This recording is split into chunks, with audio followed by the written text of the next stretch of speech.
Why do we as humans find it so hard to let go and to move on from something? Now, it could be the death of someone in your family, it could be a loss of a friendship, the loss of a pet, anything. But in my opinion, the worst thing to deal with is the loss of a relationship. Now, why is that one so much harder?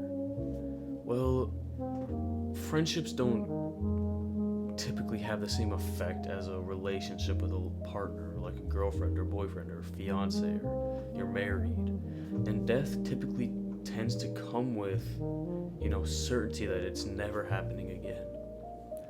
But the loss of a relationship, it sticks to you, especially if you truly loved that person and you thought you were going to get married to him. But why? Why does this happen? What makes it feel so strong? Well, first, your body literally goes through withdrawals. So when you're with someone and you're cuddling with them and you're kissing them, holding their hands, they're giving you positive vibes, reassurance, affirmations, telling you that, hey, you can do it, I believe in you, I love you, then it all goes away. Your body's losing that dopamine, and it's a certain type of dopamine that you can only get from the physical touch of love, that emotional connection, that loving, the feeling you get from love. It goes away, and your body craves it. Your body craves that closeness. We all do, right? And it pretty much goes through like a detox. Now, a detox obviously is getting all that stuff out. And when you lose everything, that's when it gets hard. When you lose all that, your body, like I said, craves it even stronger than the initial reaction. And over time, it does go away and you do get over them, but it may take years. And not just that, but when you're dealing with that withdrawal, you have an intense craving to be with that person again. Now, I'm not saying it gets any easier with that aspect. You're gonna crave someone. It's just how we are. But you have to learn how to create that chemical, that hormone doing something else, And something else that comes with a breakup is a loss of identity. You created something with this person, the person you love. You created something with them. And then if you've been together with them for a long time, they're just a part of your life for a long time. There's something to you. You guys have places you go together on a regular. In your car, she's your passenger. You start doing everything together, and then when that person goes, you lose that feeling. You lose your person, and you lose that part of your identity where, hey, I had someone. And it creates such a weird feeling that it feels like you lost part of you. And it's hard to get it back, especially because you can't really fix the part of you that you lost when it's someone else, if that makes sense. I mean, you can do things to fill that void, which obviously gets, like I said, it gets better over time, but it still sucks. It really does. And along with that, you start idealizing the past. You start thinking, oh wow, I remember this moment, and you start thinking of what you guys could have been, and you get scared. You panic because those memories that you had and the thoughts that you had, they may never come true now. You spent a lot of your time, and then you feel like you just wasted your time, and it just gets so flustering and overwhelming that the feeling that you wasted time, but also that you wanted something so true with this person. Now you either have to go and try to find it with someone new or never try again. Now, if I was you, obviously I'd say work on yourself and try to find someone new and find your forever person, but some people don't. Some people use it as fuel to just live their own life quietly and get rich, and that's something else you guys can do, you know?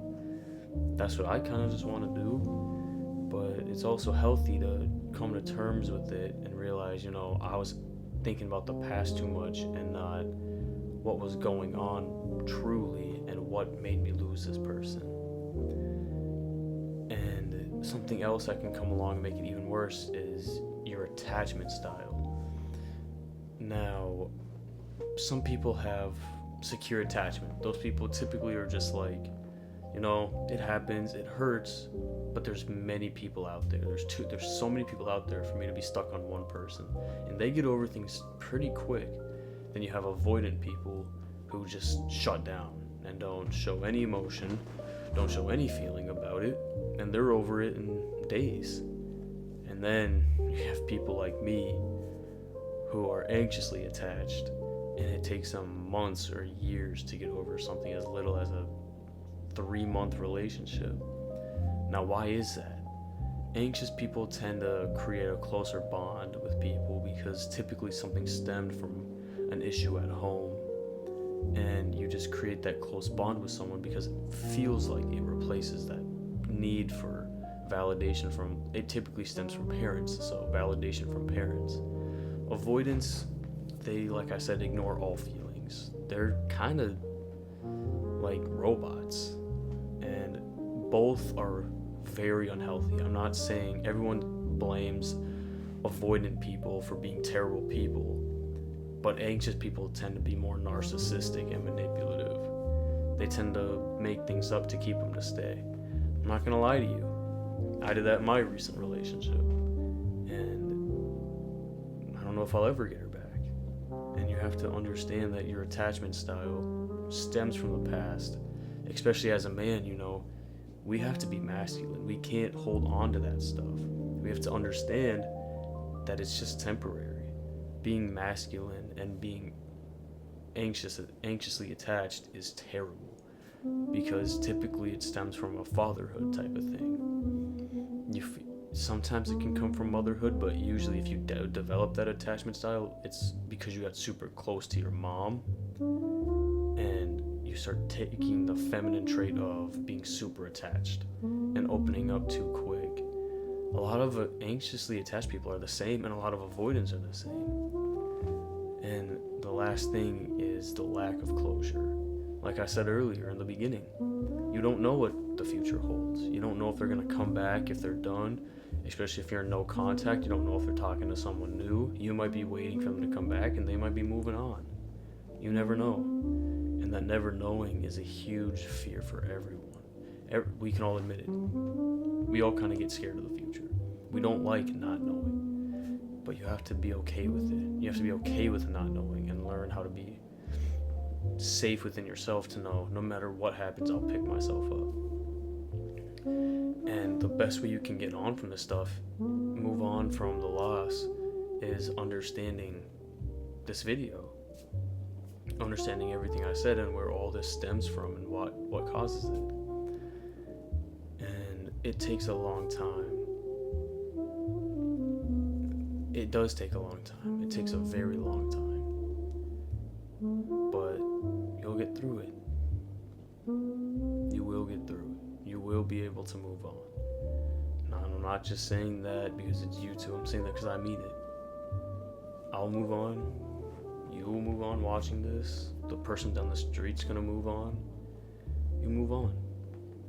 And you learn to live with it. I want to thank you guys so much for watching this video. I know it's really personal. I sound really down. I am really down. A recent relationship just ended and it's just been bad. Which is why I'm making this video, to help you guys out.